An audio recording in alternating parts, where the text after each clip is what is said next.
Next time I'll come late.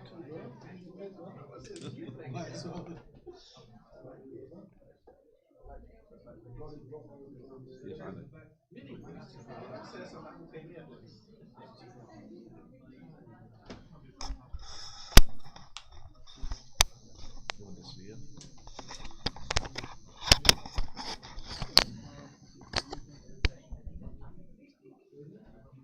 We start. بسم الله الرحمن الرحيم. الحمد لله والصلاة والسلام على رسول الله وعلى آله وصحبه ومن والاه. أما بعد. After praising Allah subhanahu wa ta'ala and passing salutation upon His Messenger Muhammad sallallahu alayhi wa sallam, I would like just to first of all give the plan of what we're going to be talking, because we have basically congested lots of material in a very short time. Been asked to do the Tahaarah all the way to the prayer in 2 sessions. That means this session, which is consisted of 2, and then another one which is at the end of the month, bi'idhnillah, to have the second one to finish the Tahaarah. And the Tahaarah consists of a lot of subtitles. For you to dig deeper into this subject, I'm referring to Kitab al-Wajiz. Al-Wajiz, there is concise, and you could download it. So if a brother just can have it and pass it through, then they will know. They will go in detail, because I'm going to be reciting what I'm going to be explaining, but I'm not going to be going through the proofs. Otherwise, it's going to be a big session. So without any further delay, it's going to be, as I said, congested, so you have to be fully focused. We start with Tahaarah, purity. And it's very important to understand that we need to know the Tahaarah, because we have to purify ourselves, and what are the things which is called impure. So the Tahaarah that we're going to be talking about is that when we talk about Tahaarah, always we start with water. The water, this is what Allah subhanahu wa ta'ala created. You find it in the wells, you find it in the rain, you'll find it in your taps. This Tahaarah, it has to have the water. This water has 2 elements. Element number 1, pure in itself. Element number 2, has the ability to purify. You have to understand these 2. Because if I said to you olive oil, it's pure, but it hasn't got the ability to purify. If I said to you rose water, it's pure, but hasn't got the element of purification. You cannot, for example, make wudu with rose water, or olive oil, or vegetable oil, okay, or vinegar. Okay, all of that is pure. So the water has 2 elements, remember?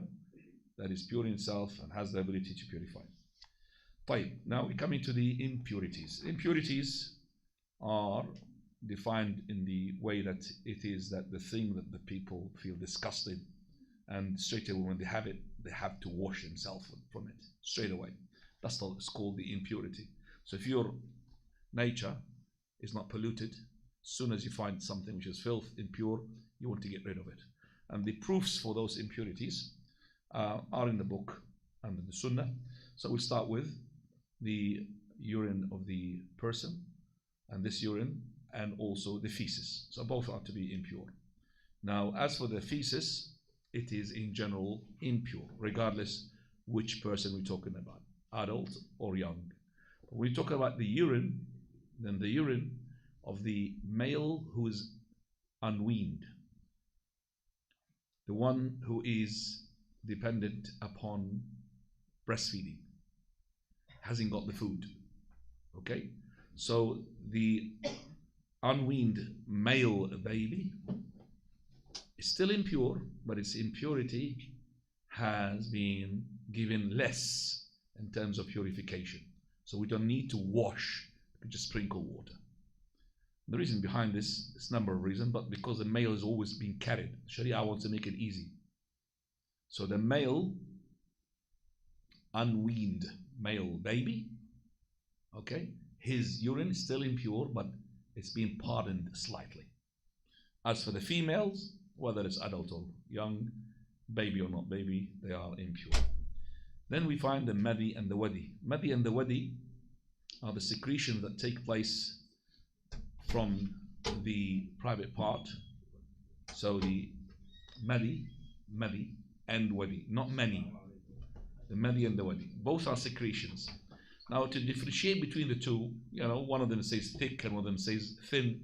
The thick one, which is the wadi, but actually the very big distinguishing factor between the two is that the wadi, basically it comes after urination, whereas the madi comes when you think of foreplay, okay, something like this. So it comes with, so you think about the foreplay when you cuddle your wife. This is called madi, okay. That's why Ali ibn Abi Talib used to be madha, and used to be shy to ask the Prophet of Allah because he's married to his daughter Fatima. So he asked the Prophet of Allah. So he said, "Ighsil madhakirak." So it is impure. You have to wash your private part, whether it is male or female. Wash the private part. So it invalidates your wudu, but it itself you have to wash it. As for it touching the clothes, we're going to come to it, inshallah. What do you do? Also, from the impurity is the animal stool. Animal stool, and that is the excrement of the animals, and that is as well to be impure. Like, for example, the poo of the cat, the poo of the lions, and all these impermissible to eat is impure. As for the urine, we say it is impure, but there's a difference among the scholars. Because of Imam al-Bukhari says it's pure, rahimahullah, but the correct opinion it's impure. So anything which is it's not impermissible to eat, the poo and the urine, we find it is to be impure. And by the way, in the book of yours, it mentions only the stool, does not mention the urine. So we're adding the urine. Also the dam al-hayd, the menses blood. All other types of blood is to be pure. Whether it's the blood of a human being, normal blood bleeding, or whether it's the blood of animals which are permissible to eat, or blood of animals which are impermissible to eat, doesn't matter. The blood is to be pure except for one type, and that is the one that comes from the vagina of the woman during her menses or postnatal, postpartum, post-childbirth bleeding. All of that same word. So all of that blood is to be impure, and we have consensus about that this is the impurity of this, but we do have difference among the scholars regarding the blood of a human being, but the correct opinion, it is to be pure. Remember, we cannot say anything to be impure except with a proof. So always the origin or the default is to be pure unless proved otherwise. So it's innocent until proved what? Guilty. Okay? So innocent is what? Pure. Guilty is what? Impure. Also from the dog saliva. So that means the dog fur, the dog ears, the dog legs, the dog foot, all of it is to be pure, except for the saliva. So if it touches your pot, wash it 7 times. First one with dirt, with the sand or with the soil, whatever you want to call it. In America they call it dirt, the sand. Now if the dog licked your clothes, well, it's a weak opinion to say wash it 7 times because it doesn't say that. Okay, the correct opinion is it just licks your clothes, you just wash it. And I don't think you're going to be doing well to your clothes if you're going to put it with sand and, don't put sand in your washing machine, by the way. Right. Also what is considered to be impure is the dead animal. Dead animal means any animal which are impermissible to eat, which died, or permissible to eat but not slaughtered according to the Sharia. So it's permissible to eat, like for example the cattle, okay, but if they are not to be slaughtered, they're called dead, and they are not just haram to eat, but they are impure. Remember this principle: everything which is impure is to be impermissible to eat or drink, but not everything which is haram is necessary to be what? Impure.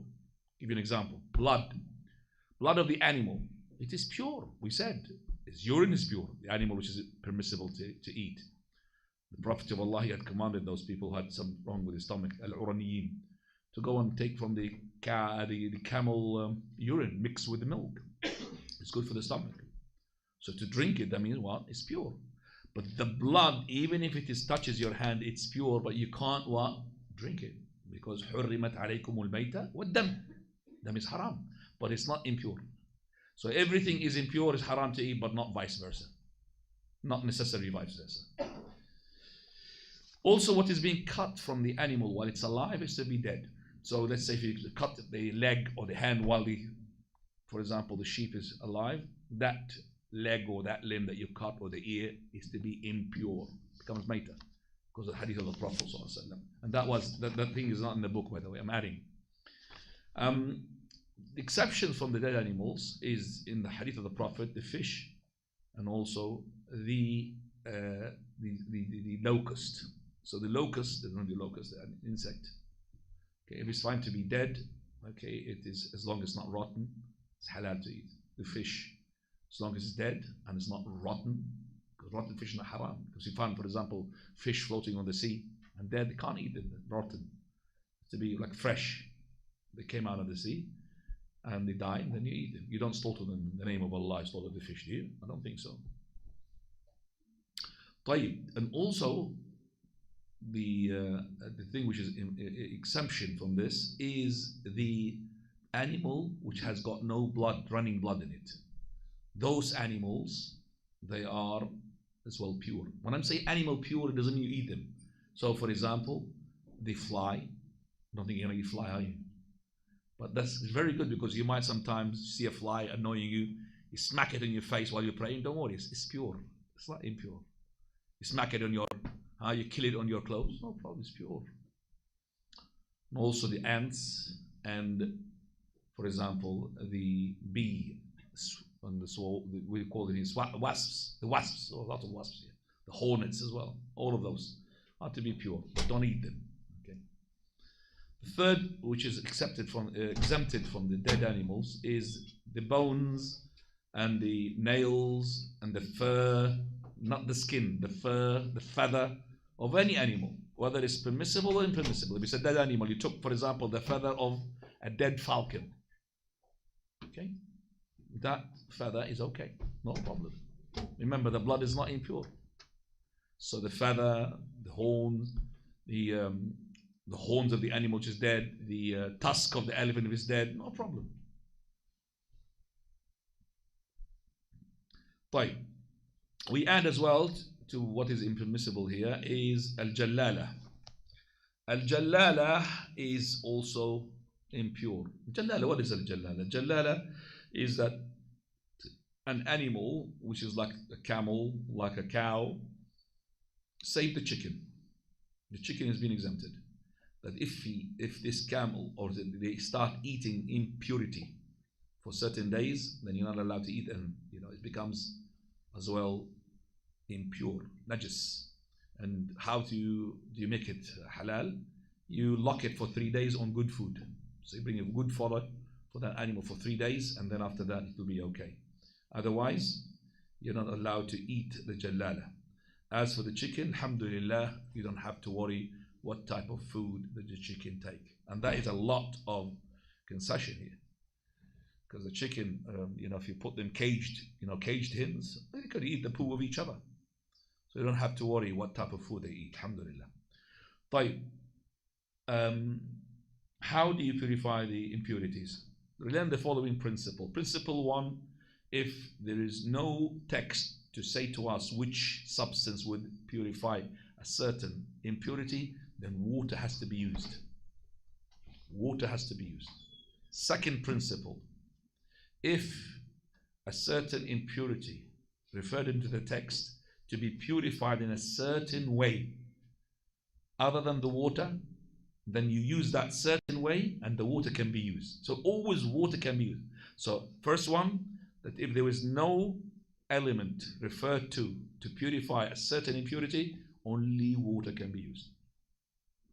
And if there is an element which is impure that you want to purify it, and it's the text says you have to purify it this way, sprinkling, for example, rubbing or something like this, then you use that method and use that substance which is used in the hadith, but still water can be used because the water is always a default.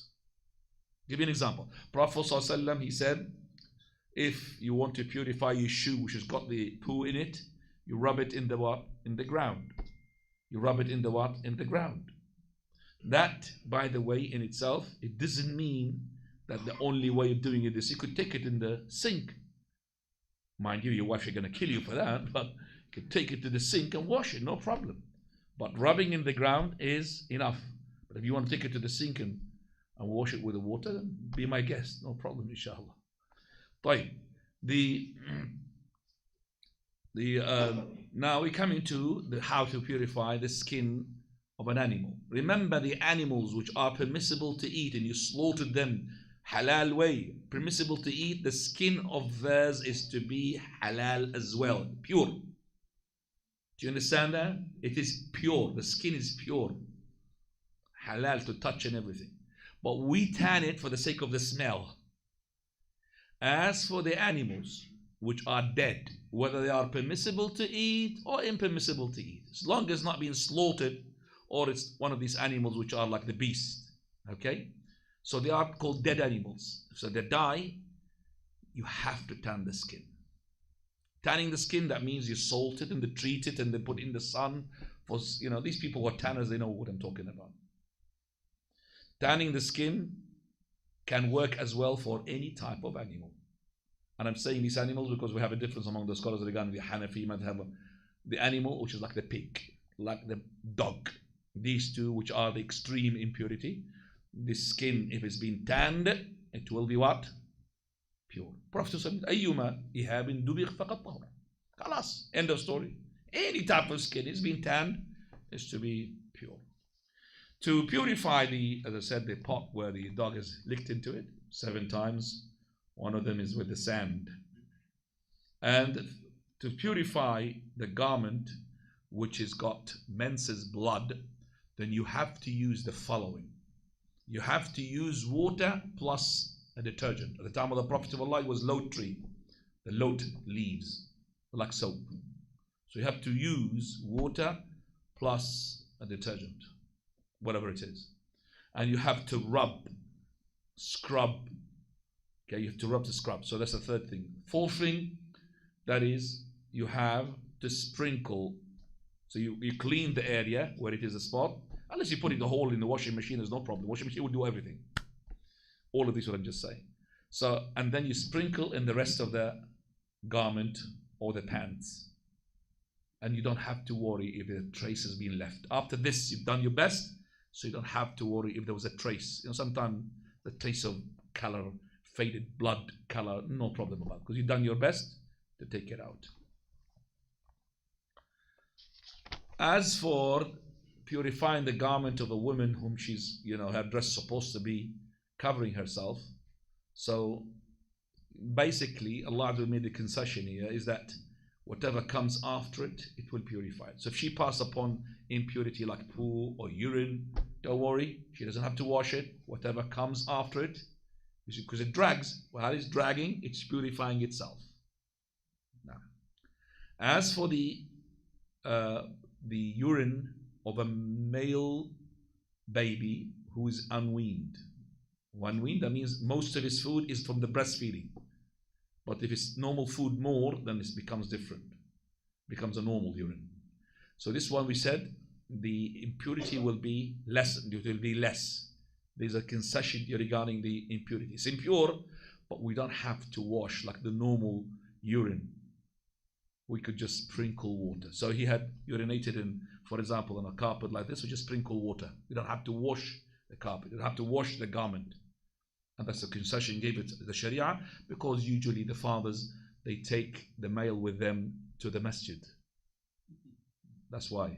So that's, and also that's as well lots of why the female is female, because not being carried, and also the female is easy to wash because when she urinates in one spot, whereas the mechanism of the male is all over the place. You understand me? It goes all over, and that's why it's going to be very hard to trace where the impurities. To clean the thawb, the garment, your pants, which are been having madi or wadi. Remember the wadi and the madi? Both of them, they come. Well, the wadi, you don't feel it. The madi, sometimes you feel it coming up, because I said it comes when if you think about the wife or foreplay. That's what it is, and it comes. Both of them are white secretion. One of them is to be thick, which is the wadi. Now, if that touches your garment, we said if it touches your private part, you have to wash it, and you make wudu. But if it touches your garment, you sprinkle water. You don't have to wash your pants. That's a concession. That's a concession. I'm sure that some of you have seen that's why something came white after the urination. It's called wadi. Now, the shoes of yours, if it's got poo or any type of impurity, you just rub it against the ground. As for the land, if you left it to dry, if it's not a poo, if it's a poo, you have to remove it. But if it's urine, if it's been left to dry, then it will become pure by itself. But if you want to hasten the process of purity, by what? Just take the sand and throw it somewhere else, and that's it. That's how you do it. Now we're coming to, this is what by the way, we talked about, and then we don't have to add anything, alhamdulillah.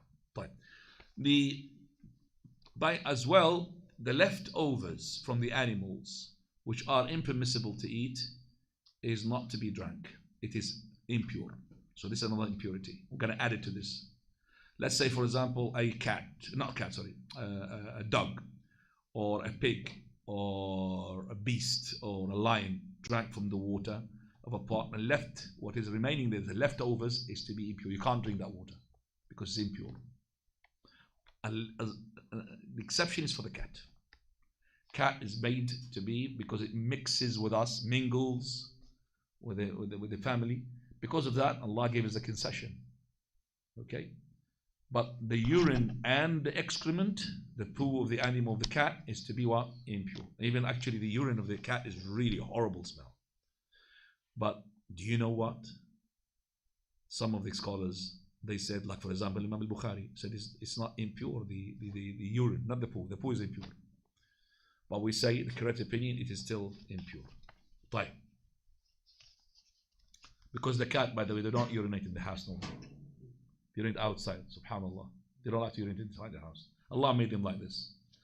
Now we come to the thing that the acts that corresponds to the nature of mankind. Acts which are known by the prophets, they correspond to your nature of mankind. We're going to talk about them. They are mentioned in the hadith, are to be 5. One of them mentions 10.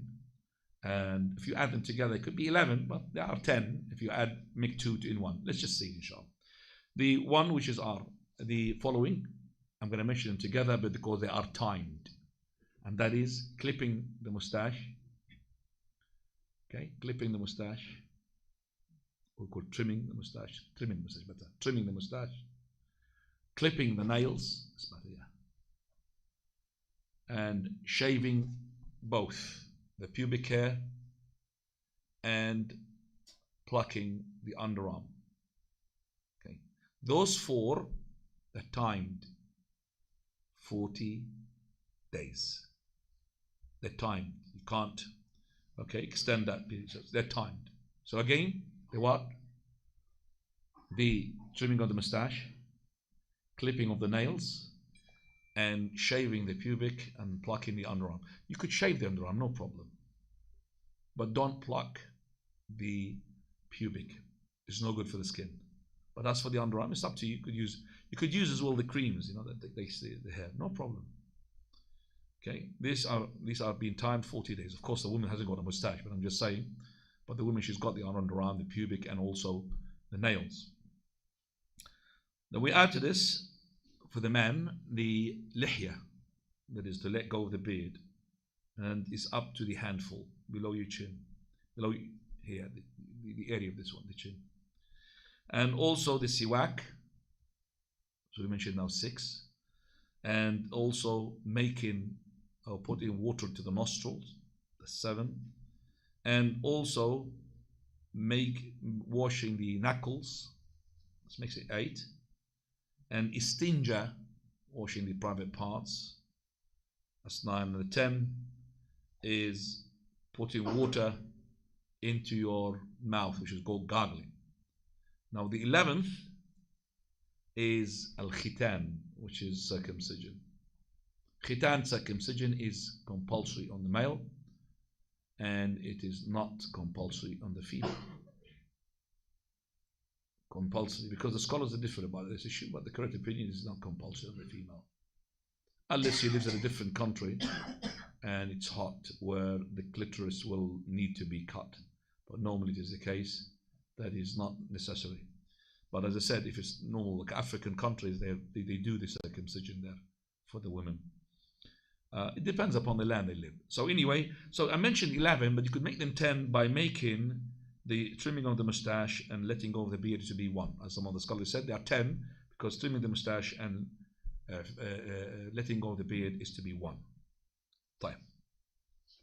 As for the circumcision, the best time for it, by the way, it's not in the book, this one, circumcision is to be when, but the circumcision is to be compulsory for the father and the parents to make it for the child. The best time is when he is not feeling the pain. From the first day, second day, third day. But as the hadith say, from the 7th day, the hadith is not authentic. But here he's mentioning the hadith, but the hadith is not authentic. As when is the last days for the maximum age that you can leave the child without circumcision is his puberty. But believe me, if you leave him until that age, it's going to be very painful. طيب, siwak, we said, is one of the acts that correspond to the nature of mankind. Siwak, you could do it at any time, but there are recommended time. Wudu, salah, recitation of the Quran, entering the house, when you do the qiyam al-layl. All of that siwak is recommended. Are you okay? Yeah. So, siwak is recommended when the person wants to make munajah, that is to make dua or something. It's always, siwak is good. So when you come to the prayer, and also when you leave from the prayer, as another hadith, and also whenever the mouth smell changes, or whenever you have a gathering of like this, sitting with the people of knowledge or in a circle of knowledge, also it is recommended on the day of Jumu'ah. Now, how to hold the siwak, it's up to you. It's up to you. Right, left, both hands. Okay, get somebody to help, do it for you. No problem, inshallah. There's no such thing. It is. As for the grey hair, it is disliked to pluck it. The grey hair, disliked to pluck it. But it is recommended to dye it. Now the dye could be henna, it could be any dye, as long as the dye is halal. So it hasn't got things which are haram, like alcohol or something like this. Dye is halal. So the dye, you could use henna or any other, as long as the male and female, but the color has to be within the range of the color of the hair, except for the black, is not allowed. So you could say brown, and brown comes now in shades like medium brown, light brown, burgundy brown, burgundy, oh, got lots of color, dark brown, inshallah. Okay, but you can't, for example, dye it blue, green, purple, pink. What's this? That's not color of the hair, and that's imitation of the non-believers. Now we come into the etiquettes of going to the khala to relieve yourself. It is recommended for the person when you come to the khala to say Bismillah, Allahumma inni a'udhu bika min al-khubuthi wal khaba'ith. In the name of Allah, O Lord, I seek refuge in you from the male and female shaitan. And when you say Bismillah, straight away there will be a barrier between you and the jinn not to see your awrah. The jinn looks at your awrah. As soon as you say Bismillah, there will be a curtain between you and the jinn. When you come out, you say Ghufranak. When you come in with your left, you come out with your right. Now, is there any proof for that? No, there's no proof. It's only deduced from the following, that Anas radiallahu anhu, he said, it is from the sunnah to enter the masjid with your right, to come out from the masjid with your left. Because the toilet is the opposite of the masjid, it's the house of shaitan, not the house of Allah. That's why we say you go in the left and you come out with the right. But there is no proof to say that the Prophet Allah said so. And if you are making your defecation or relieving yourself of the one which makes a smell, it's better to go away from where the people can hear you, smell you, and all of that. And also, it is recommended not to lift up your clothes until you are close to the ground. That is, if you are in the open space. But of course, if you're on the toilet, locking the door, that doesn't apply. But if you are in the open, you don't know, somebody can watch you, so you don't really lift up your clothes until you are really close to the ground. You're not allowed to face or to turn your back to the Qibla. So this Qibla, for example, let's say facing me now, I can't face this way or face that way, 180 degrees from it. I could tilt away just a bit, khalas. But you can't face the Qibla. Whether you are inside the toilet or outside the toilet. And the one who says inside the toilet is absolutely not correct. It's only, he said if it's outside, it's only not allowed outside. Inside the toilet is no problem. The proof is very weak. And if you want to discuss it, we'll put it in the question. And I remember that I'm congesting lots of things in this time. What time is it now? Is it 40 minutes yet? You timing for me, guys? Still 7 minutes. Yes? Yeah, 8 minutes. Also, it is not allowed, haram, to defecate and to relieve yourself in the areas where the people use is public usage. Like, for example, the shade of a tree. Like, for example, the water springs, where water people watch water. Okay? Prophet said, avoid the 3 places that would incur curse. Here it says 2 in this hadith, but I'm adding with the 3rd one. He says that is the path of the people and the shade where the tree is, and also the 3rd one, the springs of water. It is disliked for the person to urinate in the place where he bathed himself. That is at the time when the tub didn't have a drainage. Now these days it doesn't matter, even if you urinate in that, because the drainage is taking everything, the water and the, no problem.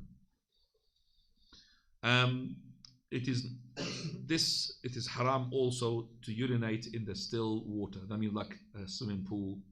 You're not allowed to urinate in that. It's haram. But don't think that if you urinate in the swimming pool, you're going to make the swimming pool all of it is impure. Because the swimming pool is lots. So we're going to talk about it. It's lots of water. Your impurity is not going to be that. It's not going to affect the whole swimming pool. It is permissible to urinate standing up with no dislike. It's allowed, standing up, as long as you are safe from the bouncing of the urine. So if you're in an area where the urine is going to bounce, like there is a wind or whatever urinating on is something solid, it might bounce back. Okay, but the urinals, the urinals in the toilets, they are perfect for urination standing up, very perfect, because they don't bounce back. But the only thing about them is awra exposure, because lots of people next to each other is not allowed. But the urinals is no problem. So as long as you are making sure that your awra is not going to be exposed, number 2, that the urine will not bounce back, is no problem. طيب.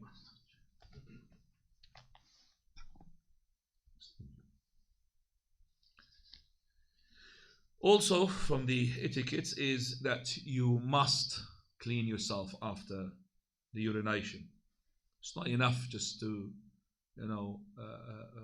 just urine and then put it inside. okay, you have to make sure that you clean it.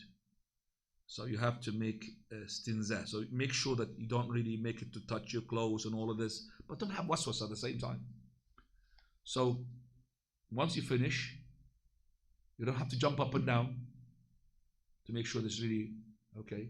You don't have to hurt yourself by banging here and there. It's not correct.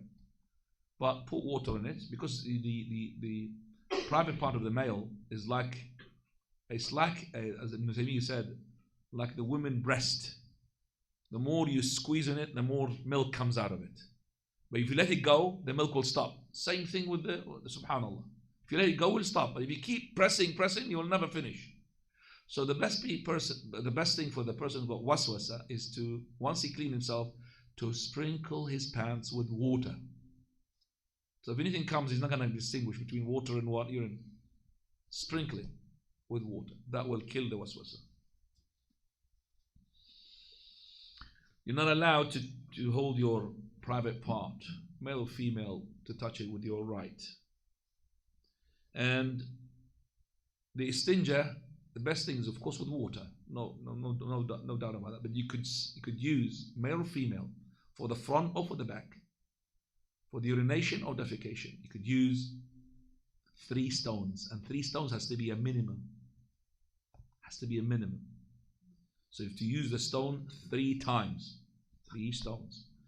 So even if you think that I've been clean from the first stone, no, you have to use 3. But if you did not get clean from 3, you need to eat another one until you get clean. And don't you ever think there is more reward if you cleaned with both stones and water? No. One of the 2 will be enough. And it's allowed, listen to me please, sisters, as well. It's allowed as well to use tissues. No problem. For the urination and for the defecation. Maybe you never heard this before. Because people think that the tissues are for the Westerns, for the West people. No. Tissues, you're allowed to use it. But the best one is what? Water. So you could use tissues, inshallah. And the tissues, it doesn't have to be 3 tissues. It's only the stones, 3 stones. It is not allowed to use bones or dung. Whether the dung of an animal which can be eaten, like the dung or the stool of for example, the sheep, or like a donkey which is not allowed to eat. The donkey is not allowed to eat, so you can't use both. The reason behind this, as for the stool of the animals which is impermissible to eat, is impure. As for the stool of the animals which is permissible to eat and the bones, they are the food of our brothers from the jinn. They are the food of our brothers from the jinn. They eat from it. The bones is for the jinn, and the fodder, or the stool, is food for the jinn animals. They've got their own animals as well. Dawab. Coming now to the aniya. Aniya means the pot. He put this pot here in this chapter to show us which pot it can be used or can't be used. The pot is not allowed to use at all. The pot which is made of pure gold or pure silver. If it's plated, no problem. But if it's pure gold, pure silver, whether it's 18, 12 carats, 24 carats, you're not allowed to use, whether to eat in them, to drink in them, or even to use them for purification.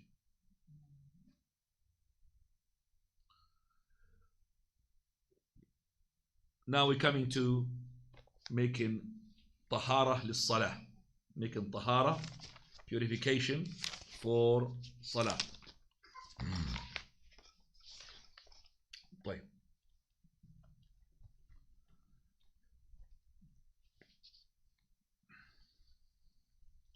You know, we said that the importance of the Tahaarah is that it is condition for the validation of the prayer. And Allah Azza wa Jal, He had praised those people who make Tahaarah. And a Tahaarah is of 2 types. The actual one and they could call it the virtual one. The actual one, which is that you make Tahaarah from the impurity, whether it's in the body or the place or the clothes. Whereas the one which is, we call it, it takes the rule of Tahaarah, but it's not the actual. It's not actual. It's like Tahaarah from, for example, passing wind, Tahaarah from eating the camel meat for wudu. So we make Tahaarah even though we don't have impurities on top of us, but we make Tahaarah. And this is of three types: major, which is for ghusl, and minor, which is wudu, and the alternative, which is when there is no way of using the water, then we use tayammum. These are the three types of the non-actual tahara. I should call it hukmiyya. طيب.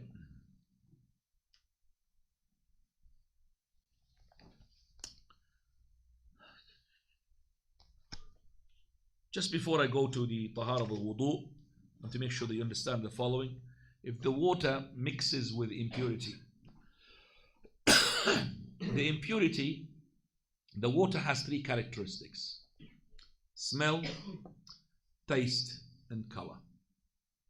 Okay? If any impurity, like urine, like poo, okay, like the medicine's blood, mixed with the water and altered one of these three characteristics, that water becomes impure. Okay? I repeat it again. The water's got three characteristics: smell, and which is the smell of the water is no smell. Smell and taste. We call the water, the taste of the water is no taste. It's not sweet, it's not sour, it's not. The third one, color. The color of the water, no color.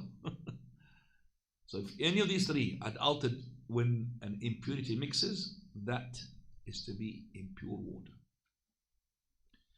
The way to make this water clean, there's one which we call it bil mukathara.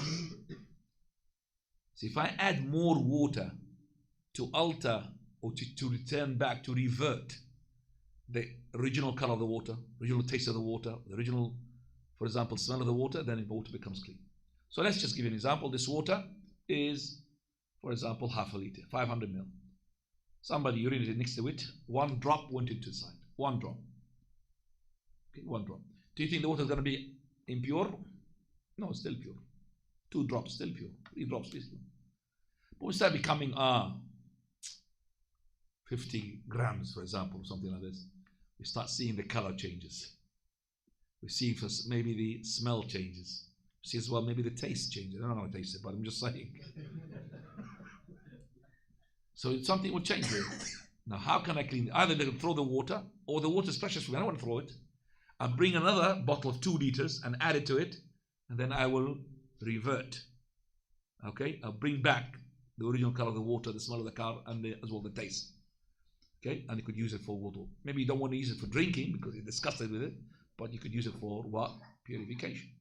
It's called al-mukathara. As for the water mixing up with pure element, it will still, the water still carries. Please do not go, because it's very important what I'm saying. If you don't really get it, you're not going to get it later on. If the pure water mixes with a pure element,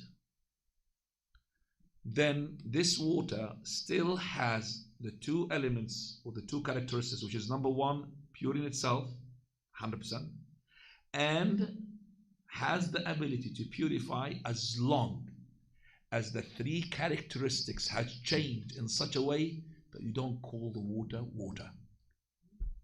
This is very important with the people taking bath. And they put this bath bubbles. Do you understand that? Bath bubbles.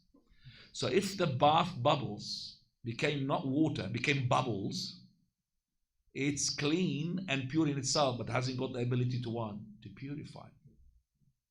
You understand that? So you have to have a normal water to clean yourself with wudu, or shower yourself with the normal water. You could soak yourself as much as you want all night, but you can't get pure. Because the water had lost the name water. It became water bubble. But if it is just a few, it's still the water there. I could see even the characteristics has changed. The 3 of them. The taste and the smell and the color. But still I could call it what? Still water. no problem, has the power of purification. See how important this is for your daily life. Now we stop here, inshallah. Give us a break for how long? 10 minutes, yeah? No.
وأحسن الله إليكم, please, when we're ready.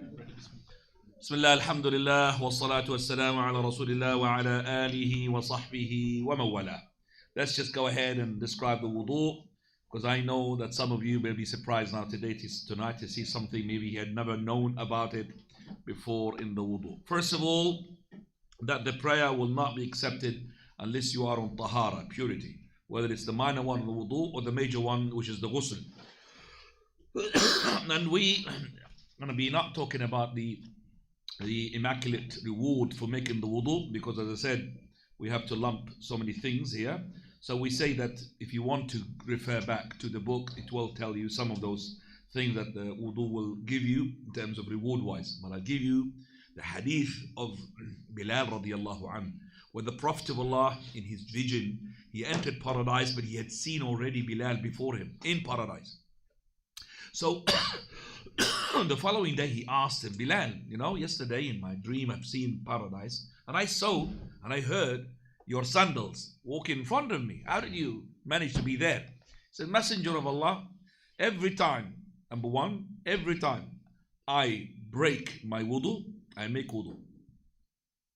Every time I break my wudu, I make wudu. Every time I make wudu, I pray to rak'ah. Every time I make adhan, every time I make adhan, I make prayer. Let me just look at the hadith again, just to make sure that we're. By the way, the door is opening all the time, so make the brothers, inshallah, sure that not to close it, not to open. Time. Let's just go again and just make sure that we are correct in this hadith. Yeah, the three things that Bilal used to do them. First, he used to make wudu every time he breaks his wudu. Number two, every time he makes the wudu, he prays to rak'ah. And the third one, I'm not sure about it. Is it when he makes the adhan, he makes to rak'ah? Or I'll leave that, the third one. But these are the two, 100%. And the Prophet ﷺ gave us as well a number of virtues for the wudu. Let's go to the wudu itself and just discuss how it is. I know the sister, can they see me on the screen? The screen is gone. They can see. They could see. Alhamdulillah. Right. The wudu is as follows. First, we have to know that there is an intention. Intention is that you know what you're doing. So you know that, for example, you are making this wudu for the sake of particular prayers or for the day. You are not doing it because you want to smell nicer or because you are teaching a person. No, you're doing a wudu for the sake of the ibadah. So the intention basically knowing what you're doing. It is not something that you stand in front of the mirror and you repeat particular words. No. And when you make the wudu, you say Bismillah. Bismillah is compulsory, but it's not a pillar nor it's a condition. Okay, so if you forgot to say Bismillah, don't worry about it, but it's compulsory. That means if you did not do it, you will be sinned. Bismillah. Then you start making the following. And the following recommended is to do it in the order, but it's not a pillar, as some of the scholars they said, because we have hadiths from the Prophet of Allah where he had actually put some of the limbs before the others. So we start with the following: washing your hands, that's up to the wrist. Then after that, putting some water into your hands, goes into your mouth 3 times. You need to not to gargle, but gargling will be not gargling. Sorry, moving the water vigorously. Every time that door opens, it's just like Siberia. It hits my leg. You know what I mean? Really, it's cold, Sheikh. Very cold. Stops me. If it's possible, next time to put me there, wallahi, Sheikh. It does bother me, unless because it comes from underneath you. Right. No, you see, people come later on, so that's a problem. Jazakallah khair. So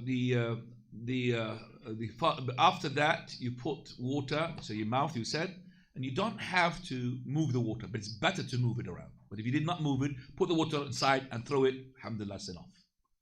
Put water into your nostrils, okay, and minimum is once. Minimum is once. Better to do it 3 times. The minimum is once. And you put your water into your nostrils and you take it out. You don't have to go tilt your head backwards, okay? You don't have to do that. Right. Now you could make this, which is the mouth and the nose. Sisters can look. with one handful. So we put the water there, and then some goes into the mouth, some goes into the nostrils. And when you're left, goes from the mouth and goes from your nostril. So you're saving now water with this. And you could do this, you could do that, but will be faster for you. Nose and mouth together. And the face is this, where it is facing you. So it's not including the neck, it's from the chin here, okay? And that's the face, it's not the ears, that's the face. So up to where the hair of the head, starts, that's the face, okay? You wash that minimum once. And then after that, you go to the arms, right? So the arms, which is from the hand, and now the hand, if you didn't wash it before, well, it doesn't become pillar, but if you did not, it has to be from there all the way to the elbow, including the elbow. Each one once. You start with the right and then the left. Same thing with the, okay? Start with the right or the left. But as for the face, you don't start with right. It's all over the face. Same thing with the water in the nose. The nose and the mouth. You don't really divide your mouth and your nose to two halves here, right and left. Then after that, you wet your head. So you take water, throw it, okay? In between that, before that, when we washed the face and before we went to the arms, or you could do it at any time, that is intertwining, interpolating, putting water into your beard. So that is taking some water with your hand, you do like this, or water with your hands, both of them, and you do like this. Both of them correct, which we call it تخليل اللحية in Arabic, تخليل. Okay, again, either one handful, okay, or the hands of yours, both of them, and you do like that. Now you could do that after the face, you could do it at any time. تخليل اللحية. Right, after that, after the arms, we go to the head, wetting the head, so you take water, not to wash your head with the water, you throw the water, and then you put it on your head like that, and you go back and forward like this with both my hands like that. This you could do that. Then after this, whatever water left with you is you clean. You could take a new water, but it's no problem, you don't need to. Whatever left with water with you to wet also your ears. So your index both in the ear and the thumb from the outside. So you go like this, okay, like this. That's all. You could do that once. Have you ever twice and 3 times? You could do it twice and do it 3 times. So once, you could do it twice. Twice, you start again, head and then ears. 3 times, again, head and, but you wet every time you wet. Then after that, the feet, right and the left. The feet, and remember your knuckles. Remember between your toes, between your hands. Remember that. So between your toes, with your left finger, that's the sunnah, little finger, and that is in between your toes to clean. Okay, they finish now. Alhamdulillah, you wudu. Start with the right up to the ankles, including the ankles. That's the wudu. Now remember to use as little water as possible. This water bottle should be enough for you to make wudu. Should be enough to make wudu. Can you practice 500 ml to make wudu with it? Practice. You know, the ghusl of the Prophet sallallahu alaihi wasallam, the ghusl, the wash, the full ghusl of the Prophet of Allah. Okay, 2.8 liter. You know what is that? You know the 2 liter Coke bottle. Okay, and another one which is not full, 1.8. So give me that bottle. Give me that bottle, please. 1.5. This is what? 1.5. Oh, we want. This is not good. Two of them. Okay, two of them. 2 of these. Less even to do these. 2.8 liter. Less than 2 of these. Can you make a wash with these? I'm sure you take a tank of water. Never mind a bottle of water. Tank. Huh? Allah al-Musta'an. Whole tank will be finished until the person having ghusl. Practice. That's how it is. Right, we're finished now from the wudu. We go to talk about what is sunnah, what is compulsory. Okay. You need to know that the limbs that I talked about, washing the hand until the arm, washing the face, the mouth and the nose, and the head and the ears and the feet are pillars. You don't really wash any of them. So if your nose is not washed, your mouth is not washed, your face is not washed, what is mentioned in the ayah is not mentioned in the nose and the mouth, but it's mentioned the face. And the face include what? The nose and the mouth. And the Prophet all the time, whenever he makes wudu, he will wash his mouth and his nose, so it will be included in the pillars. طيب. As for the lihya, don't worry, it is not a pillar, it is compulsory. So if you have left it before, no problem about you, but start now making your lihya, takhleel. طيب. To have siwak before the wudu, that's recommended. To wash the limbs 3 times, recommended, but the pillars once, each one once. Can I do once, twice, 3 times? Yes. For example, the hands is once, the mouth 3 times, the nose 2 times, the head face 3 times. No problem. But you cannot wash one particular limb that's got 2 parts, one more than the other. Like the 2 feet, I wash one of them one, and the other one wash what? Twice. No. Because the one which is you washed it once, you will complain. Why did you give my sister 2 washes? You gave me 1 wash. The feet has to be equal. You have to be just to the 2 hands, the face, 2 eyes, 2 face. You understand me? Everything's got 2 parts, you have to be just with them. That's why Prophet of Allah said, don't walk with one shoe's got shoe and the other one's got no shoe. Either no shoes or both shoes. Because one of them is going to complain, why are you covering me and you're not? Why are you covering my sister, my other foot, and you're not covering me, myself? You have to be just for both. Unless it's a medical reason, of course. Coming now to the putting water in the mouth and nostril. Exaggerate, except if you are what? Fasting. Exaggeration doesn't mean you tilt your head. That's not. Exaggeration means pushing the water like this vigorously, but not tilting up your head. Putting the nostril, exaggerating, I mean, but it doesn't, and you injure your nose, okay? It's not that as well. It's not the exaggeration that we want.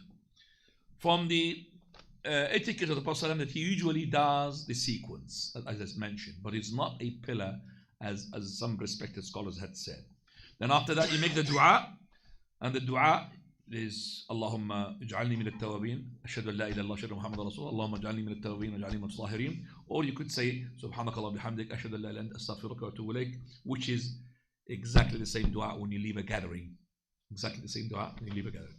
Pray 2 rak'ah after that.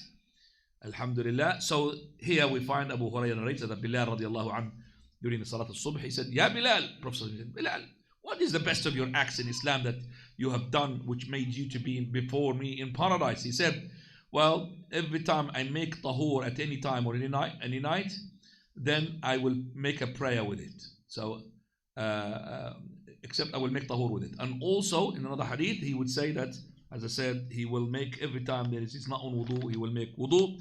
And every time he makes the adhan, he prays 2 rak'ah. Radiyallahu anhu wa arda. طيب. Now we're coming to what nullifies the wudu. What nullifies the wudu, what comes out from the 2 parts, which is the front and the back, whether it is the urination or feces or passing wind, okay? That all of that will nullify your wudu. But if, for example, you have been injured in your private part and there's blood coming out, no, it's nothing there. Second one, which is the deep sleep. Deep sleep, it will invalidate your wudu. If it's not deep sleep, that means you know what is going around you, closing your eyes, no, it will not invalidate your wudu. Number 3, that is falling unconscious, okay, because of the illness. Number 4 is to touch your private part, that is skin to skin with lust. So with your hand or with your body itself, touch your private part, and there is no barrier in between, and with lust. So if you touch it because you want to scratch it, there's something there, there's no problem. If you touched it with lust, but there is between you and it is a cloth, trousers, no problem. It will not invalidate your wudu unless there's something came out from the private part, there's something else. Eating camel meat, regardless of the way it is being cooked, you will invalidate your wudu. Now, what is in haram upon the person to do if he's not in a state of wudu? Okay, before I go this, I'm going to add to the book as well, if the 2 circumcised part, meat, okay, then it will entail you have to bring ghusl. It will entail wudu. So if you have circumcised partner, that means wife and a husband, it will entail the ghusl. That means the wudu will be broken as well. Right. What is haram upon the person to do if he's not on wudu? He's not allowed to pray. He's not allowed to make tawaf around the Kaaba. And that's controversial, by the way. Shaykh al-Islam Taymiyyah said you can, but the correct opinion, no, it is like salah.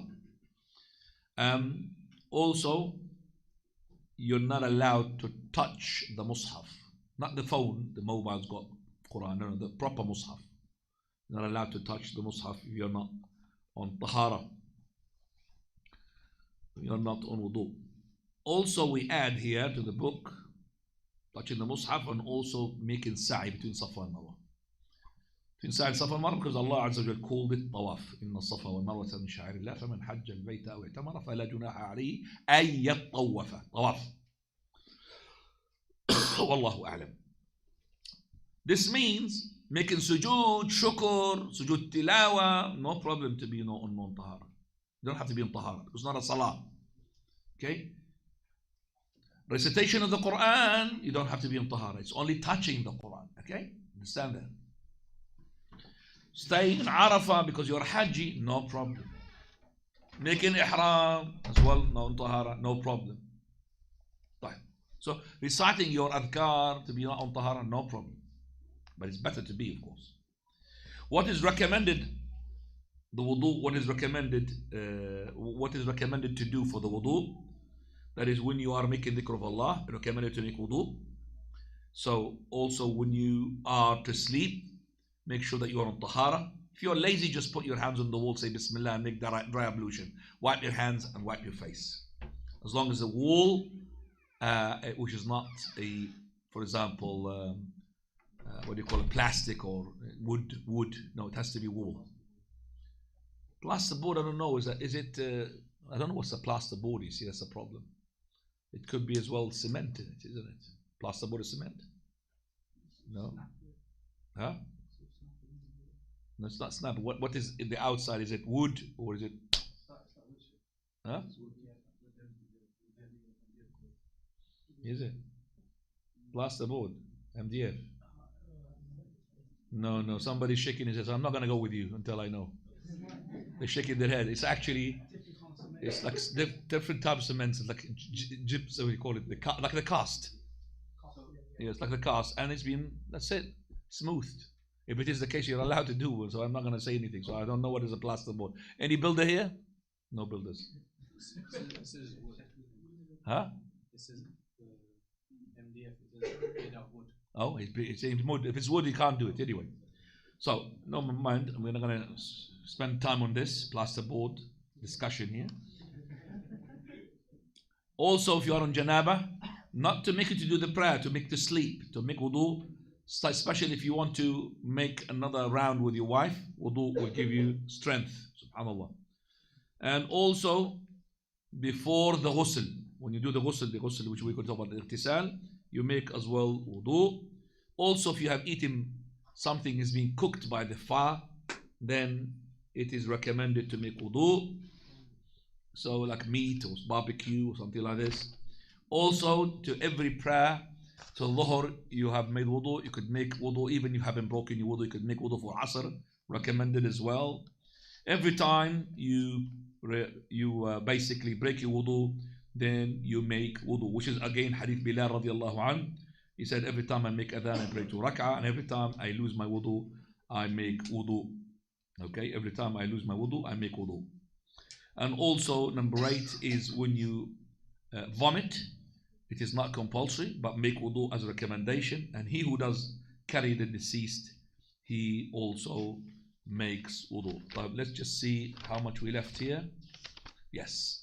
By the way, next time is going to be, we're talking about as well menstruation for the sisters as well, postnatal. So make sure the sisters that come. Right, now I will. What time is it now? What is it, Farasat? Dr. Farasat, what time is it now? 22 minutes. So I'm going to just go. Q&A, just 2 minutes. I'm just going to add as well another topic to make it easy for me next time. Another topic, which is wiping over the khuf. Wiping over the khuf, which is the khuf socks made of leathers, or even the normal socks. So the normal socks that you've got made of wool, that's a khuf, but it's made of wool. It doesn't have to be waterproof. It doesn't have to be hole-free. It could have holes in it. Socks, they're not bought from Asda or Sainsbury's. They're really got holes in it. So no problem, as long as they are socks. They're not like sport anklets, like for example the one shows the heels, it shows the toes. Okay, that's not a sock. Now wiping, this is a concession. Al-mashu ala al-khuffayn, that's a concession. By the way, it's reminding me of something that I had to skip it as well from the wudu. You're allowed to, if you've got a scarf, not a topi like this, or a scarf like the woman, she doesn't have to wipe the head or the hair on underneath the scarf. You could wipe it over the scarf, only once, like that. And if you have a scarf like, a turban, anyone got a turban here? Nobody got a turban. Turban or a scarf like the one here, then you wipe over like this. You don't have to wipe underneath. Okay? If you have it half showing your head, half as a scarf, so you wipe over the head and also over the scarf. Sisters are the same thing. So you don't have to take off your scarf. That's a big concession for the sisters, just to wipe over. That's when they wipe over the head. Right. Al-khuffayn. This can be done in the winter, can be done in the summer, could be done for the men, could be done for the women. No problem. You don't have it to intention. Do you make an intention when you put your clothes on? I intend to put my clothes on for prayer. Do you do that? Same thing, you don't have to have an intention for wiping over the sock. Please, sisters, if you don't want to benefit, let other benefit. If you don't want to benefit yourself, let other benefit. So basically, you wipe over the khuf or the sock in the following manner. As long as you have made full wudu, including washing the feet, and then you put your socks on. Don't wash one feet and put a sock, then wash the other feet, put the other sock. It's not correct, you can't wipe. You have to finish washing the two and then put the sock on. Because if you put the sock on the first foot after washing it without washing the second one, you did not put it on full wudu. It has to be full wudu. So to finish the full wudu, start putting the socks. Once you put the socks, you could put the shoes on as well, over the sock as well. Then every time you invalidate your wudu, you could just wipe over it once, like this, from the top. Not from the bottom, just like this. So this is my sock now, wiping like that. On the shoe and the sock. Okay? Was that on the screen? Can we see it, yeah? Right, so that's how you wipe over the sock or the shoe. Now you could wipe 24 hours for the person who's resident. And that is from the moment you wipe after invalidation. Please listen and focus. The moment you invalidate, and then after that you wipe. So if you have made full wudu with your washing of the feet, and then you put your socks or your shoes on, or together, all of them together, okay? And then after a while there's another prayer, and yet you haven't invalidated your wudu, you just made a renewal without invalidation, that doesn't count. So you could wipe, still the time hasn't started. The time will start only when you invalidate, and then you wipe after invalidation. Do you understand that? Well, after you invalidate your wudu, and then start wiping, that's the timing. 24 hours from that time. From that first wipe. 24 hours for the resident, 72 hours, 3 days and 3 nights for the what? For the traveler. The way to wipe, it doesn't matter whether one hand for both, two hands together, or the left hand for both, no problem. To wipe just once over the top. That's how it is. If you wiped over the sock or the shoe, and let's say you have made wudu, you put your sock, you put your shoe, and then you invalidated your wudu, you wiped over the shoe, no problem, but you took your shoes off, and then you went inside to do the prayer, then came out, put your shoes on and back again, then you invalidated the wudu again, you cannot wipe over the shoe. You can wipe over the what? The sock. Because you have to make sure that the sock or the shoe are on the original wudu in order for you to wipe over it, okay? So it's not, even you put the shoe on top of, I'm pure, but because you have taken the shoe or you have taken a sock which already had a wipe over it, that will invalidate, not the wudu, will invalidate the wiping. You can't wipe. It has to be the what? On the original wudu. You understand that? Take me up in question time if you don't understand this. Right. Alhamdulillah, we understood this. And we will say to you what invalidates the wipe. Number one, the finish of the time, so 24 hours, more than 24 hours, not allowed to wipe. 72 hours for the traveler. Number 2, janaba, you can't wipe over the janaba, you have to have full ghusl. Number 3, and that is to take off the shoe or the sock that you have wiped over it. By this, alhamdulillah, I have made, mashallah, a marathon class to finish up to the ghusl. Next time we will talk about the following topics: wash, ghusl, how to make ghusl, and also to make tayammum, and also to be talking about hayd and nifas. You have more time for the questions. Alhamdulillah. طيب. That is a miracle. Not a miracle. Now, questions from here. I don't do the questions. The questions you do here. Yeah, تفضل.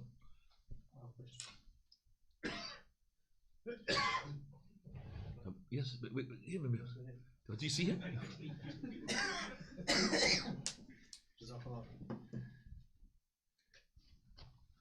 No, تفضل.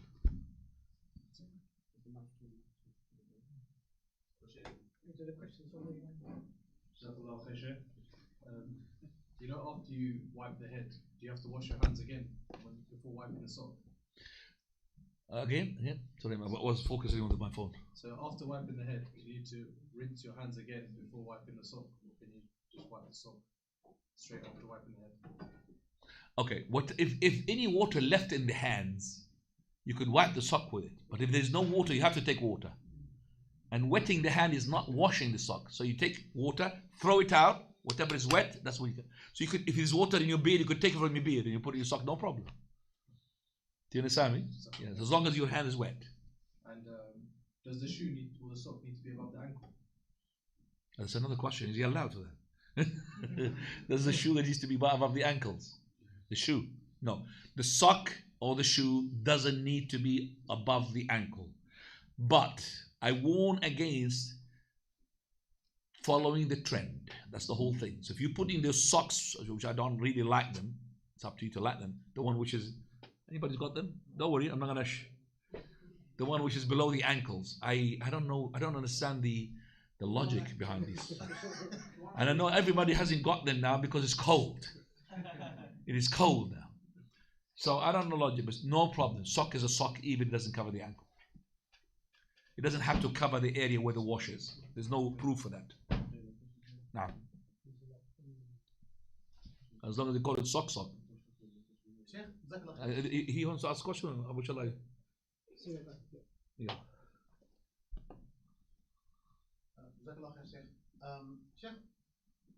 There's no sound. Yalla.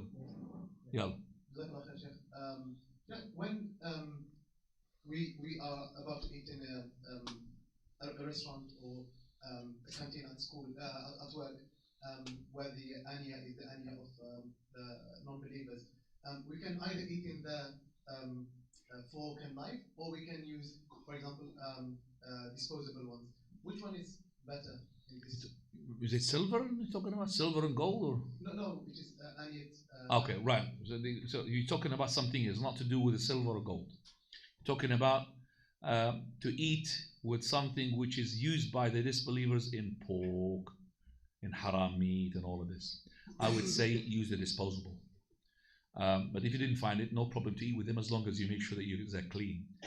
I tell the brothers as well when they move to, let's say they go to, let's say a nice place to stay for 4 or 5 days, where the landlord of a villa or a house, they provide you with cooking pans, bring your own.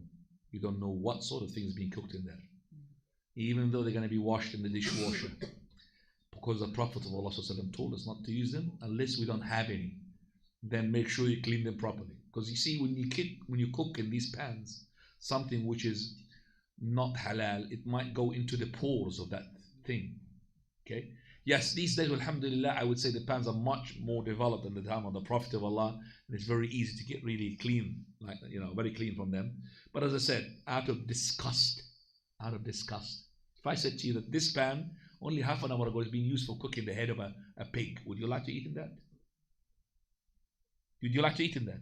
If I told you that this cooking pan had some poo in it being fried, would you like to eat in it? I've washed it so many times. Wallah, I washed it so many times in the washing dish. Would you like to eat in it? out of disgust you don't eat with it.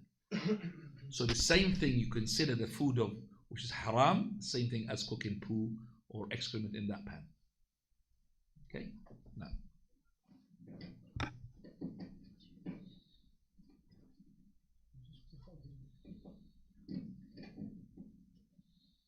You got so many questions, is it?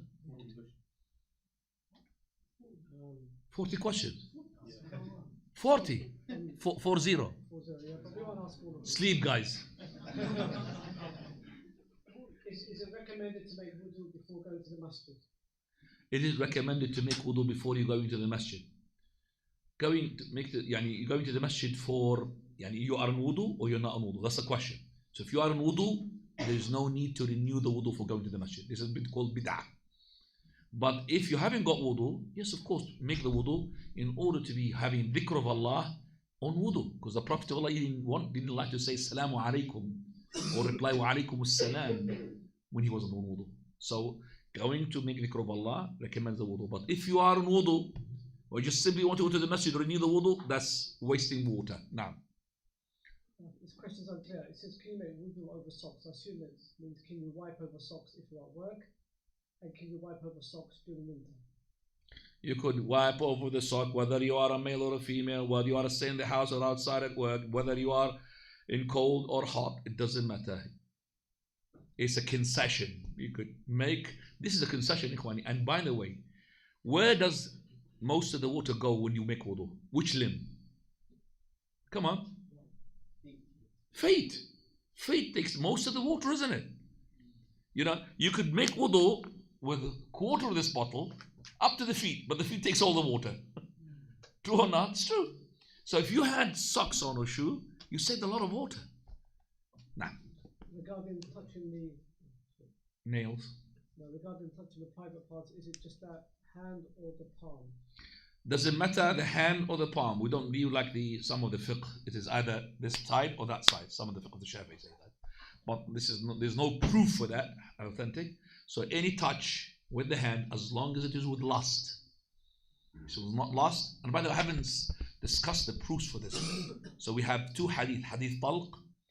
And there's hadith as well, which is the hadith of another companion, where he said that the Prophet a scratch. He said, إِنَّمَا هُوَ بِضْعَةٌ مِنْكِ. It's part of you, no problem. Scratch. But if it's to do with lust and no barrier, it's where he breaks the wudu. Fadl. Can a woman wipe over her hijab doing wudu? Should you what? Wipe over her hijab over. We just said that. Yeah. She can wipe over the hijab when she is on wudu. Listen, she doesn't have to be on wudu. This is not like the sock. Be careful here. Don't mix up things. The sock, we said you have to have original wudu and full wudu. But the scarf, it doesn't mean that you have to have a full wudu and then put the scarf on and every time you break wudu, you wipe over the scarf. No, okay. This has nothing to do with that. Wiping over the sock is different from wiping over wiping over the scarf. I'll give you an example. Let's say a person had made wudu and he wiped over his hair. Before he entered the masjid to pray the prayer, I want to shave. Just he went to the barber, shaved all his hair that he wiped over it. Do we tell him to go and wipe over his bald head? Do we? No, we don't. Do you understand me? So his hair, he wiped over it. Even if he shaved it, still there, the wudu is holding. You don't have to wipe over the head. So wiping over the scarf does not take the same condition as wiping over the sock. Ya ikhwani. Don't mix the two. So the woman, she could put her scarf on. She had no wudu, no problem. When she make wudu, she wipe over the scarf. Now. If you miss out your ears of wudu, is it valid? If you miss your ears is part of your head, yes, it is invalid. One forgets to make Tahaarah and realizes after the prayer. He has to make the prayer again. By the way, I don't know, it's not only Sheikh. So if he misses Tahaarah, did the sister listen to this question? Yeah. If you forget to make Tahaarah and you discover after the prayer, then your prayer is invalid. You have to repeat it now. How do you manage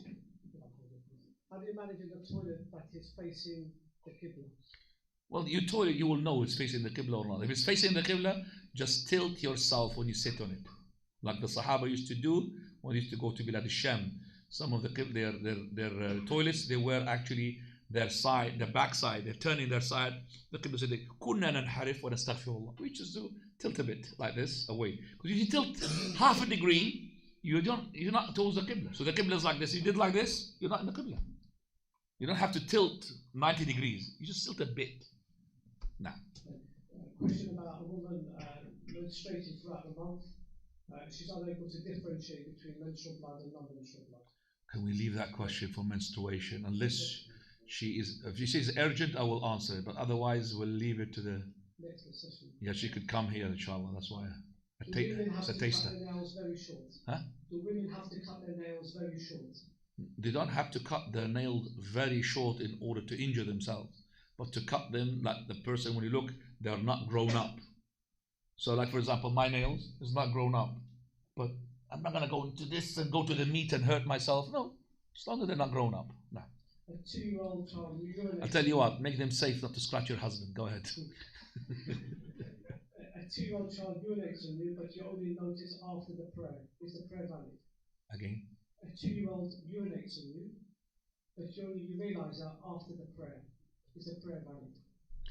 2 years old, that means, I don't know whether 2 years old, is he unweaned or weaned?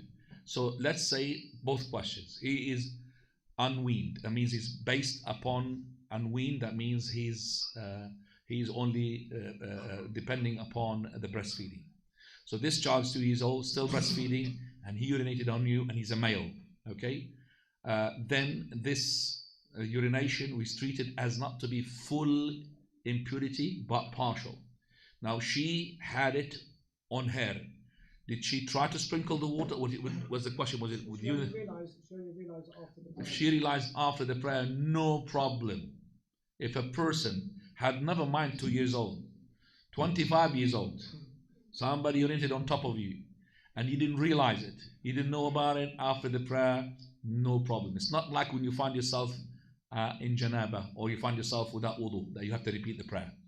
Okay, but finding yourself, there's a, let's say, a najasa, excrement in your hand, there's a poo in your hand, okay, or something like you have a poo and you forgot to remove it, you saw it before the prayer, you forgot to remove it, your prayer is what? Still valid, because of the hadith of the Prophet ﷺ. I mean, we have repeated the wudu, because Umar Khattab, he led the prayer one day and he realized he was not on Tahaarah, he was on janaba. So he repeated the prayer himself, but he did not command any person behind him to repeat the prayer from those people who were praying behind him. So he repeated the prayer. So if a person found out that he's not on Tahaarah, then he must make full Tahaarah and then repeat the prayer again. Now, what is Madi and Wadi? I said number of times. Madi and Wadi, they're not many. Many is sperm. Many is the semen. Many is Tahir, it's pure. When I say it's pure, brother, doesn't mean you could eat it, okay? It's pure, all right? Some people say Tahir, so you can eat it. But by the way, but you could eat the one from the sheep. So let's say the sheep, he was stimulated, and then you slaughtered him, and still there in his private organ, all his private organ, you could eat it. Halal. And some people looking at me, are you sure? If you are coming from a different country, or particular country, they would like to eat those organs. Very nice. Okay, I've eaten them myself. Okay, they're very good. Coming back to the question, is that what's the question? So what is Madi? Okay, the Wadi and Madi, they come from the private part, male and female. Please, sisters, male and female, they come. One of them is thick white secretion. One of them is thin white secretion. The thin one, which is the Madi. The thick one, which is the Wadi. The Wadi, you don't feel it at all. Sometimes when you urinate, then after urination comes white secretion. That's called Wadi. It is impure, but it doesn't entail that you have to do full ghusl. You just wash your private part, sprinkle water where it had touched into your private part, and make wudu and do the prayer. As for the Madi, sometimes you feel it, sometimes you don't feel it. But it comes not straight after it comes when you think about foreplay, when you think about the wife. That is, okay, that is called Madi. Both of them are the same thing, impure, okay? Not the mani. The mani is pure, but you have to make a ghusl. Now. The Jummah rituals of cutting the nails and the ghusl, Are these just for men or for men? The rituals of what? Sorry? It says of cutting the nails. Cutting the nails, men and women. And ghusl on Jum'ah, is it for men and women? So cutting the nails, men and women, ya akhwani. 40 days. Can't be. And when I say 40 days, it doesn't mean I have to wait 40 days, because some of the nails, they grow very quick in 1 week. So if you do it weekly. But if you are, for example, very slow in growing nails, very slow in growing mustache, very slow in underarms, very slow into the pubic hair, then the maximum you have to leave it for 40 days. But it doesn't mean I've got another 40 days, another 10 days to go. No. Once they are long, cut them, shave them. Okay? You don't want a human being. It's not a human being. A person who's got his nails about 20 inches stretching out. What is this? And a person has got his mustache covering his mouth. Every time he wants to eat, he's got 2 spoons. One to put the food inside, and one to lift the mustache up like that. It's not a human. If you find people like this dirty, you don't like to even eat with them, because the food sticks to the mustache, and even the yogurt and all. And on that person as well, he's got no beard as a man. He's got no beard, but he's got 3. 1 in between his leg and 2 under his arms. Allah al-Musta'an. That's not a human being as well. He should live in the jungle. Suitable for him, jungle. No, further. Does the woman have to make ghusl for Jum'ah? The woman, she doesn't have to make ghusl the Jum'ah unless she comes to the Jum'ah. Any person comes to the Jum'ah, it will be compulsory upon him to make the ghusl. That's the correct opinion. So if it's a female, she wants to do her dhuhr in Jum'ah at her house, no ghusl on her. But if she wants to come to the masjid, she has to make the ghusl. Now, can grey hair be cut and not plucked? Can hair be? Grey hair should not be plucked. It can be cut. Can be cut. Where the hair is going to be cut? If it's to do with the beard, you're not supposed to cut the beard unless it is more than a handful. So which side we're talking? If it's, for example, the eyebrows, eyelashes, you can't really cut them. It's not allowed to pluck them or cut them. Now, some question of the video. Can you say that toilet paper is the same as stones in today's age? No. Stones is different. You have to use 3. Nobody say to use 3 tissues. Tissue is a tissue. Because the Prophet of Allah ﷺ, he told Abu Hurairah, give me something to clean myself. So he said to him, clean myself. When he brought him the bone and he brought him the stool, he said, they don't purify. Give me anything. So it doesn't matter anything as long as it's not bone, as long as it's not what? Stool. Anything will clean. So tissues, no problem to clean. I know some of you that really find it, how can I have tissues, I'm not used to the tissues. Water, the Muslim Islam. I tell you what, subhanAllah, when I married my wife, I didn't find my sheikh to give me the marriage between me and her. I went to somebody else. And that person, he knew that the wife is mine is revert, so he wanted to give her some sort of a lecture before she marries me. So started saying to her, by the way, we are the Muslim, we don't really clean with tissues.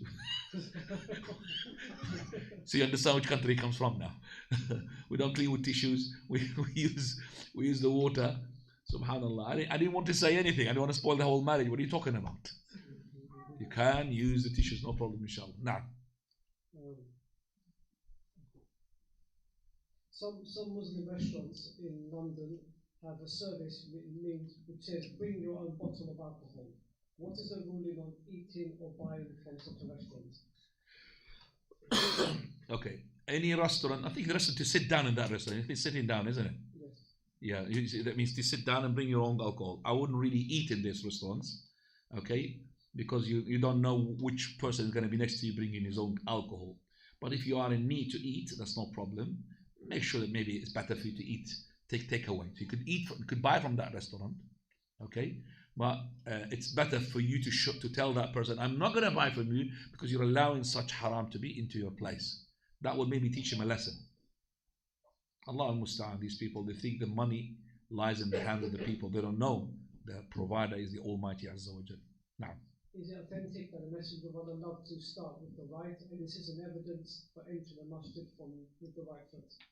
No.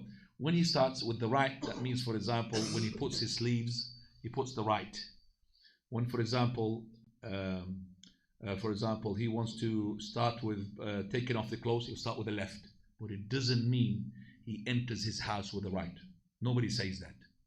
Okay, but the hadith is Anas radiallahu. Anas, he said it is from the Sunnah. When he says from the Sunnah, even it's him said it, but it looks like as much as the Prophet said it, because he said the Sunnah. That's the rule. It is to enter the masjid with your right, come out with the left. Because of this, they said the toilet is the opposite. Now, you mentioned 11 things are from the fitrah. Is that all, or are there more than 11? there are more than the 11, but these are more emphasized. What should one do if the masjid, his local masjid prays Fajr early? Should he attend the Jum'ah? Assume early before the time. Again, What should one do if his local masjid prays Fajr early? oh, you mean early before the time? I assume so, yeah. If you are 100% that your masjid before the time he prays, then you have two choices. If the masjid is close by, then pray with them and then pray at home. But if it's not close by, you don't have to pray in the masjid, pray at home. Okay, but you have to pray the prayer on time. If you believe it is before time, then you pray with them, then you pray at home to repeat the prayer. Now, we tell the brothers, the masajid, fear Allah, ikhwani. Do not just go by those figures that's being put there, you don't investigate. None of the masajid investigate the figures and the angles that are being put for how many years. Like our Shaykh Al-Bani said, Al-Ruznama, which is the calendar. They look at the calendar, that's it. They don't investigate. This is a dilemma, and not in this country. Everywhere, in every Muslim country. Fajr is before Fajr. Dhuhr is before Dhuhr. Allah al-Musta'an. It's everywhere. Some of them, like for example, in my country, in Jordan, 17 minutes. 17 minutes after the Adhan, Fajr comes in. Alhamdulillah, the Ministry of Endowments, they have not made it allowed for any masjid to make iqamah less than 20 minutes after the Adhan. Alhamdulillah. Even some of the masajid, half an hour. Like my masjid there in Jordan, half an hour after the Adhan. Half an hour. Still we pray after half an hour, after the Adhan, and we do the prayer and come out, still dark. So that means what? That means well dark when the Adhan came in. Well dark. Now, If a woman starts menstruating after the prayer time comes in, and she hasn't prayed yet, does she have to repeat the prayer? the question, menstruation, Ikhwani, I'll answer one question on menstruation, but leave the question in menstruation for later. Is that okay? Unless she wants to say that question again. Let me just, because maybe she needs it now. If she wants the question of the menstruation. The question, the prayer time comes in, she hasn't prayed, she starts menstruating. Then when she's pure, does she have to repeat the prayer? Yeah, that's a controversial. The correct opinion, yes, she has to do it. Can we sell clothes? What are the special merits of the mushaf compared to reading from the phone? Phone is called phone. Do you tell your wife, bring me the mushaf when you bring the phone? I'm asking. What you are holding in your pocket, mobile or a mushaf? Mobile. Nobody says a mushaf and a mobile. Mobile's got mushaf in it. No. Mushaf is a mushaf. Nah. You mentioned 2 afkar after wudu. Can you read both? Yeah. We said shahada, shahada la ilaha illallah Rasulullah, Allahumma ij'alni min at-tawabin wa ij'alni min al-mutatahhirin. The other one, which is the same one when you leave a gathering. Subhanakallah bihamdik, ashhadu an la ilaha illa anta astaghfiruka wa atubu ilayk. Na'am. Is it haram to dye your hair to a colour not similar to your hair? For example, blonde. Blonde is one of the colors of the hair. Haven't you seen natural blonde women? No, the question means that you change your hair colour. So you're brown, you change it to blonde, for example. Doesn't matter as long as you cover the grey hair. They said this question is not related to grey hair. No, don't colour it. Shouldn't be colouring unless with the grey hair. No colouring. We shouldn't be colouring and following the trend. You're not satisfied with blonde. I want black, and with the curly, not the curly. I mean, you be natural, inshallah. When wiping your beard, do you need to wipe your whole beard or just part of it? Just like that. I don't have to make sure here and here and here and here. No. Okay. So, or it's called takhleel. Naam. What does one do if one's always in impure condition, either constantly urinating or constantly passing urine? You just mix wudu at the time of the prayer when it starts. Let's say Dhuhr starts at 11:30, so 11:30 he makes wudu. He can't make wudu before 11:30. And then when Asr comes in, he makes Asr after the Asr, another wudu for the Asr. And that will suffice him from Dhuhr to Asr, the other wudu from Asr to Maghrib, and so on and so forth. Call him Ahlul A'dhar, the people of excuse. If somebody embraces Islam after the man embraces Islam after puberty, does he still have to be circumcised? If any person embraces Islam before puberty, after puberty, okay, we tell him that he should follow the acts that corresponds to the nature of mankind. Prophet Ibrahim, do you know how old he was when he made khitan? Anybody?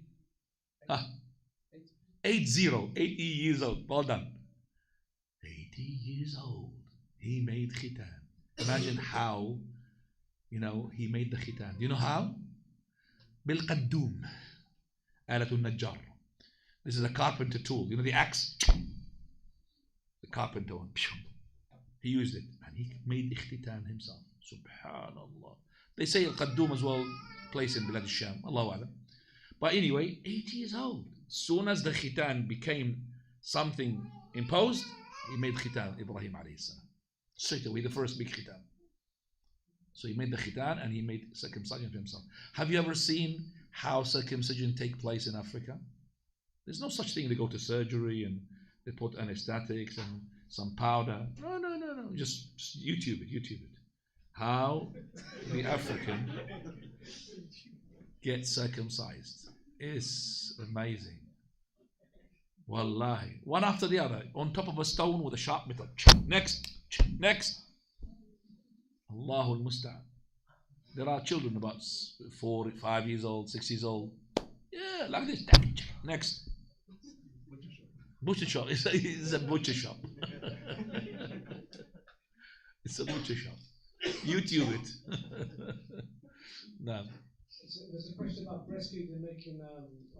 What time have we finished, Akhi? Have we finished? سبحانك اللهم بحمدك أشهد أن لا تستغفرك وأتوب إليك. جزاكم الله خير.